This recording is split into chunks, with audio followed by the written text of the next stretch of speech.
like to help Orange Pill, the German community, I guess. Cool, thank you.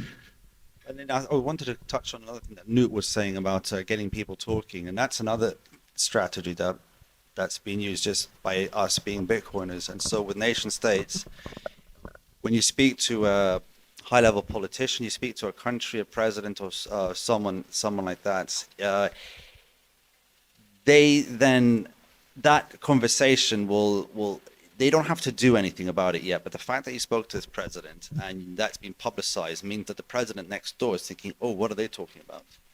So there's a bit of that. There's a bit of a game theory happening there, a social level game theory, and so there's always like, you know, what are they doing, or why are they talking? Maybe we should talk to. Maybe we should. Yeah. So it spreads socially. Bitcoin spreads socially very easily, and this is what we've noticed as well in Latin America, especially in Central America, where it's a hotbed right now. It's very ripe for adoption, and you see that it's not just because of what Bukele has done, but conversations are happening also in Costa Rica and Guatemala with various politicians there, and also very recently in Mexico, and now everyone is wanting to reach out to, well, not to us directly, but to they're wanting to know more about Bitcoin, and that's only through us socializing through Bitcoin being Bitcoiners, and not, it doesn't necessarily just need what was I trying to get at? It doesn't need just a group of individuals, a centralized group of individuals. It just requires everyone to talk to their local politicians, to talk to anyone they can,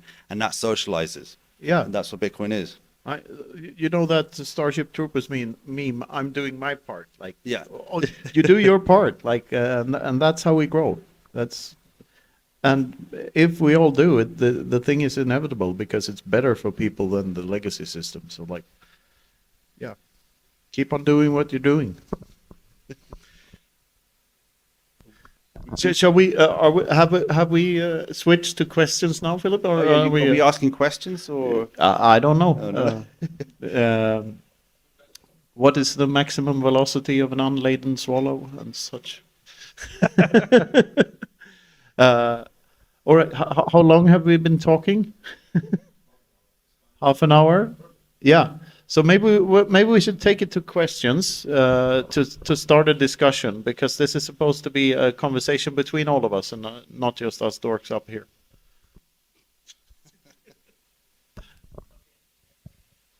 I will start. I have a question about the startup Gen 3. I was on the webpage and I couldn't find any information. So what is your strategy there? How can someone contact you, collaborate with you? So you can contact us Jan3 at Twitter, but also send us an email at coffee@jan3.com. Our website, it's going to come live right now soon. Sorry, it's a little embarrassing that it's taken so much long. The bear market's been quite tough.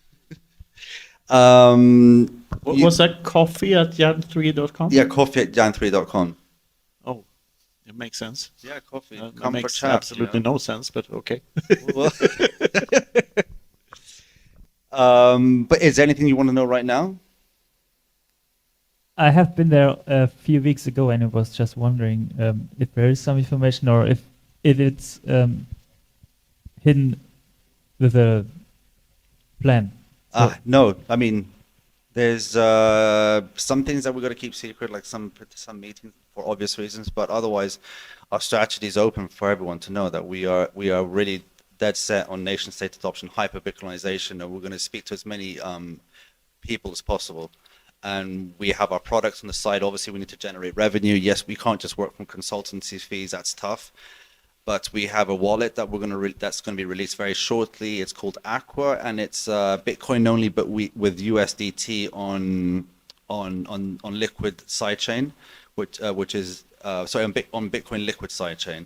And this is going to be big in Latin America, where people like to have exposure to the US dollar, to USD, and of course Bitcoin. We believe that USDT acts like a halfway towards Bitcoin, like a bridge to Bitcoin. Gateway drug. A gateway drug, yes. It's not perfect, it's not ideal, but I think it's definitely a lot of people. I've seen it being used a lot. Just now was last November, I went on a trip to Argentina, and you could see there how fiat destroyed the country. It's horrible. There was about 12 different exchanges there, exchange rates. I remember using my credit card, and that gave you the worst exchange. But if you took dollars cash to one of these people on the street, they come to you and they're like, cambio, cambio, cambio. You'll get a double. You'll get 100%, I mean double the amount of pesos from your dollars. They also have an exchange for USDT as well. So a lot of these people accept USDT or Bitcoin, but USDT is a big one. And it's just going on to Argentina. Look where they are right now. Look what's happened. It's absolutely it's so depressing seeing them repeat their mistakes over and over again, and they're just going to do it again, sadly. But there is a lot of crypto users over there. I say crypto because there's not all the Bitcoiners, but people are learning. It takes time. But yeah, so that's one of the products is Aqua Wallets. And the other thing, we're going to have a mining pool. Alex Petrov he designed a new mining protocol similar to Stratum V2, where people are able to choose, miners are able to choose their transactions. And it's going to be about 1 or 2% more efficient. That's going to fold into our company when we've completed our next seed round. And we are releasing an OTC for purchasing Bitcoin, Bitcoin only for any big purchases as well. So we have to live off something, and that's our revenue. But our goal is hyper Bitcoinization. It's starting conversations. It's spreading the word. But yes, our website will be up soon, and you can reach us on Coffee at Jan 3 or via Twitter. And we can speak later, and I can share a presentation with you. I can speak a bit about my experience with the Free Madeira organization. I mean, after the FTX crash, crypto. Nice one. Nice one, Phil. Cheers. Cheers, everyone. Cheers. After the FTX crash and all the crypto bullshit started falling apart, then the president thought that maybe it's not the right time to show my own exposure to Bitcoin at this point, since there's this confusion is still going on because people think that Bitcoin is like the other cryptos when it's actually the opposite. And therefore, if President Miguel does not win the next election, the whole project was just a waste because he's not there anymore. So his first and foremost goal, this is a bug, not a feature of democracy, is to win the election. Unfortunately, but unfortunately, we do not live in wise monarchies. We live in old cranky democracies. So that's the way we have to we have to play the systems we live in. Yep. If I became a monarch, I would adopt a Bitcoin stand. Just putting it out there. Maybe we should start a geyser fund for your, reclaiming of the throne, Philip. What do you think? You guys, Bitcoiners. The pleb army, of course. No, but I'd like to emphasize this point I made in the beginning, that we are Bitcoin.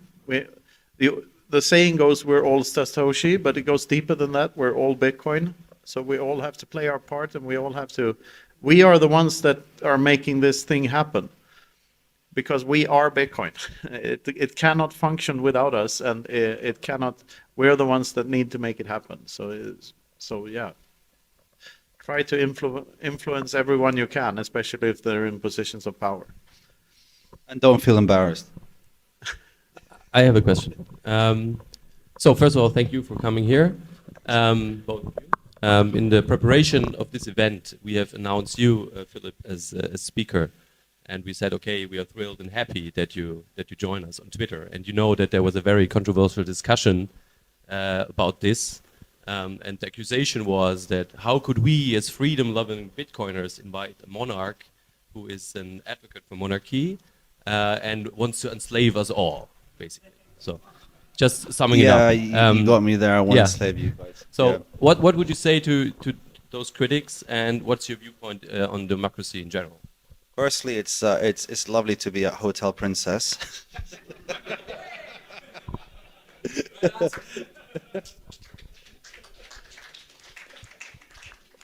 I wish my wife could join us because she's the princess. But sorry, what was the question? Absolutely. What would you say to those people who are very Oh, critical about So you as a no, person? they have a point because Bitcoin is, as we all know, rules without rulers, and I agree.